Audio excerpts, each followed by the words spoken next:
that's cool with everyone.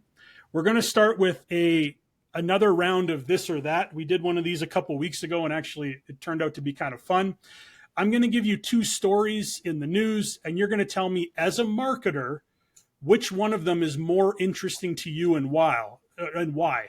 And you know what we're doing today? We're focusing strictly on TikTok. TikTok has been in the news a lot lately. There's a lot of pretty interesting stories around TikTok, so we're going to use two of them in this and that. Here we go. Story number one. TikTok versus Universal Music Group. Universal Music Group, also known as UMG, has withdrawn its music catalog from TikTok due to failed licensing negotiations, affecting famous artists like Taylor Swift, Drake, Ariana Grande, and Billie Eilish. This means users can no longer use UMG songs in their videos, and existing videos featuring UMG music have been silenced due to copyright restrictions. UMG claims that TikTok refuses to pay fair market value for the songs. A study in 2021 found that 75% of TikTok users discover new music artists through the platform. So while an artist might see a boost in popularity from TikTok, they don't necessarily see the financial boost that they would hope to expect as a result of that popularity. So that's story number one, a pretty interesting one that's been out there over the past week or so. Sticking with TikTok, story number two, TikTok going long. TikTok is testing a new 30-minute upload option in its beta version, continuing its trend of increasing maximum post limits over the years. Last October, TikTok experimented with the 15-minute upload. This move potentially offers a broader range of monetization options for creators through pre- and mid-roll ads, addressing a key challenge for TikTok in effectively monetization and retaining creators. While longer clips may pose questions about user engagement, which I think we all have, it signals TikTok's ambition to become a primary entertainment destination rather than just a supplementary tool for long video creators. So we've got TikTok and UMG getting in a bit of a spat over music, and we've got TikTok saying, hey, we want to become the host of long video as well. As a marketer, which one of these stories interests you more and why? We're starting with our special guest this week, Trevor. You're on the clock. Which one of these is of more interest to you?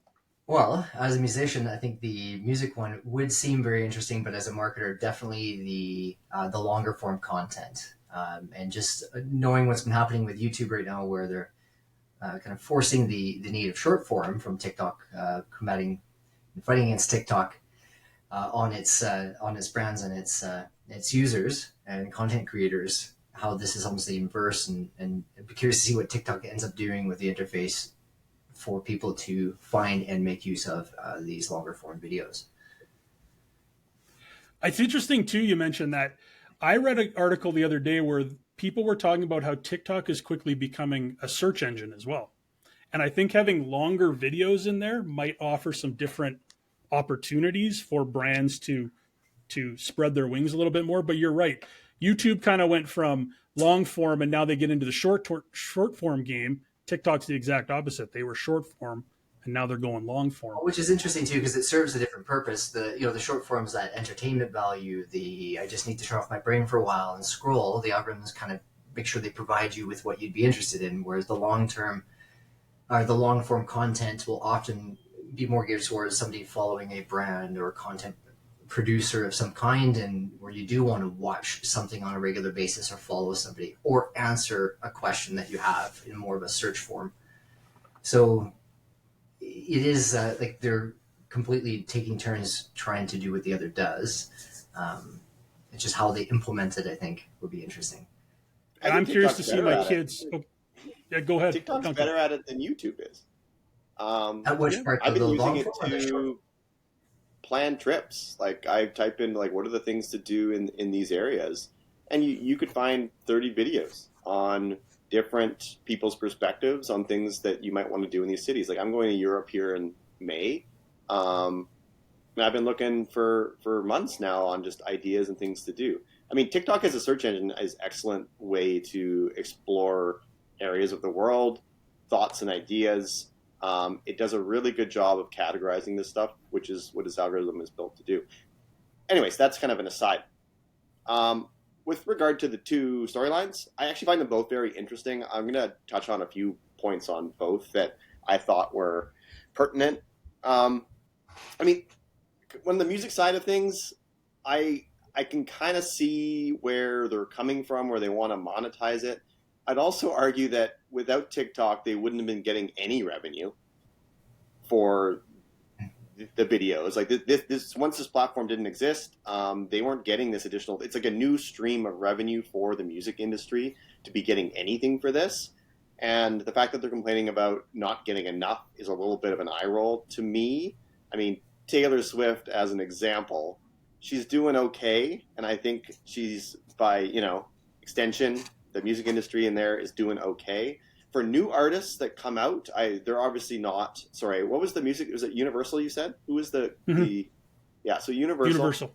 They're likely not going to sign a small guy. So from a new artist perspective, getting your music out there, getting your fans and non-fans engaging with your music in new and interesting ways, I see that more as a win for the industry than maybe the dollars that they might be getting or not getting, from the way that it's being monetized.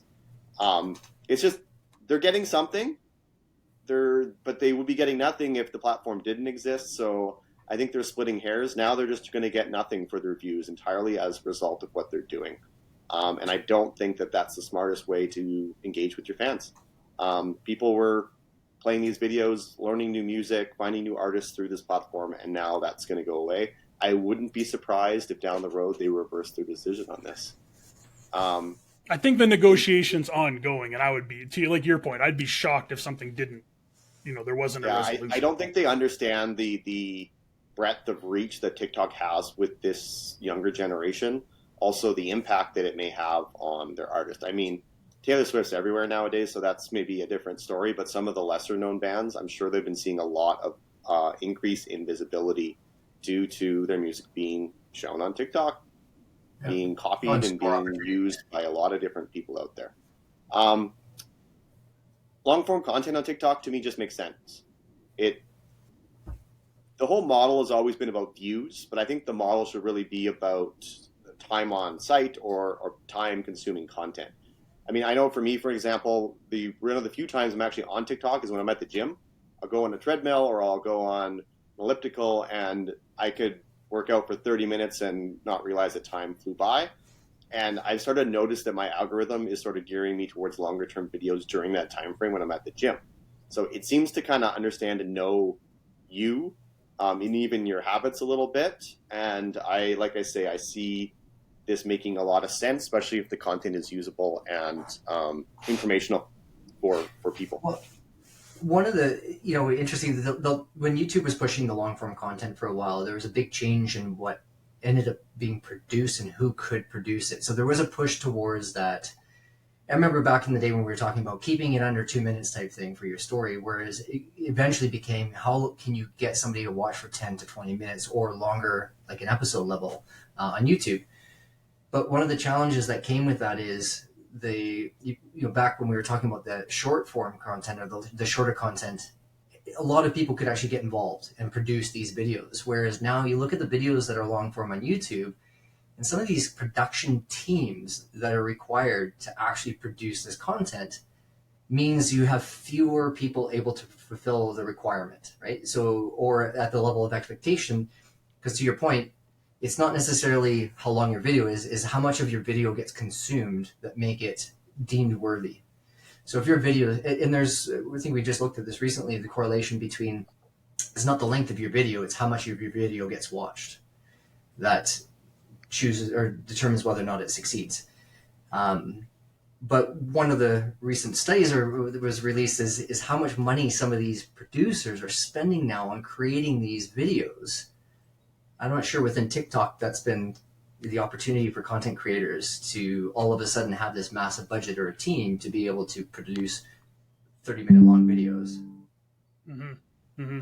I'm curious to see if this gets up and running. They're testing it right now, putting a longer 20-minute video up on YouTube and TikTok, and then watching the data over the course of a month or two, I'm really curious to see, to your point, Trevor, average watch length on both those channels. Will TikTokers who are used to going, or I guess, will they stick around, or are they so ingrained? Is it ingrained in their brain that they're just like, on to the next one, on to the next one, and the majority of that video is never seen? So I'm really curious to see where that goes. For me, they're both interesting, but the music one for me is really interesting, and it's a really tricky situation. Like, I 100% agree that artists should be fairly compensated for their music or their images or whatever the case may be, their written work, etc. But there's some really interesting situations developing. Like, for example, there's a song out there right now that's quite big. It's charting right now. It's called Murder on the Dance Floor. And what's interesting about this particular song is that it's not a new song. It came out in 2001. And the reason that it's charting now, in kind of two reasons. First of all, because it was part of the viral dance clip at the end of the show Saltburn. Duncan, I think you watched Saltburn, correct? Yeah. Trev, did you see that one? Nope, no idea. Okay, well, it's something to watch. It with the kids. Yeah, yes, not a family show. But anyways, at the very last scene of it has this song, and there's a very kind of viral dance thing that occurs. So that's part of it. But then what happened is people would watch this show, and then they go and they want to recreate this dance on TikTok using that song. Well, of course, this song falls into the new restrictions that we've been talking about. And even the artist, Sophie Ellis Bextor, she created a video on TikTok using her own song and showing off this dance that came from Saltburn. So it's really interesting to me that people saw the song or heard the song somewhere else, and then they used TikTok to amplify it even more. Yeah. But now all of a sudden they can't. So yeah, that's the idea. It's now that it's not available on there, the amplification is gone, but the monetization part still remains a mystery. It's interesting combining these ideas again of the long form, short form concept plus the music videos. Is there's a few folks on it's funny enough watching them on YouTube, but they're talking about what bands currently need to be doing and some of the ways that they would reach audiences now, especially using something like TikTok. And it, long gone is that create the music video day. Is a lot of the things that are recommended now is you find that hook in your song, and instead of releasing your entire song, you're basically recreating your own song, but you're doing it where maybe you make 15 to 20 to 30 versions of that hook, and you release that in those little snippets. And if something does become all of a sudden deemed catchy, and maybe then it all of a sudden gets play and pickup, then you invest the time and energy in actually creating the video afterwards. So, that there's a bit of a different approach. So I'm curious with this change with the long form again, if it does change the usage of the platform, and maybe it doesn't, maybe it just continues on with this new feature, how that again now will impact bands when, or musicians, if something like this is happening with usage rates at the same time. Yeah. And Trev, I'm going to introduce you to a little segment called When I Just Ask a Question That We Didn't Discuss Earlier. Oh, surprise me. It's something I like to do every show. So you have a band, Sound System, plug for Sound System. Yeah. If hypothetical, you're on TikTok and this longer form comes along, would it be more beneficial for you to have, let's say, 50,000 views of a 15-second video, or like 3,000 views of a longer form video? For you as a band, you're talking about the idea of the hooks. Do you think that shorter, more people would be more of interest to you, or fewer people watching a longer video? Oh, I'd have to look at the analytics behind that, but you would think that the many views doesn't necessarily mean fans or people who will continue to follow. And, like, I saw it. Whereas if people are watching a video to the end and they're more engaged with your content, and they seem, they're typically, I would assume, more likely to want to now see the next thing or see what else you have, because they've invested that time and energy and they're actually curious about the music and not just about what other, what weird thing you came up with to entertain them for 15 seconds. So my gut says the longer video one. view to be more connected with the band and the brand, I guess. Better chance of them following you, which would then lead them to see more of your content. Yeah, I mean, there is the data shows that if you're you're watching that longer form content, you're more invested, you're more connected, and have more opportunity to be influenced by the content creator, the content itself. Good. Because I mean, how many Good. things that you look at on YouTube or on TikTok, if you're scrolling through, do you remember? Yeah. Yeah. Versus, yeah. Fun fact, I'll just throw this in here as we continue to grow our YouTube channel using the Strong Coffee Drip. You know, the majority of our subscribers come through our shorts and not our long form videos. They support the long form. Yeah.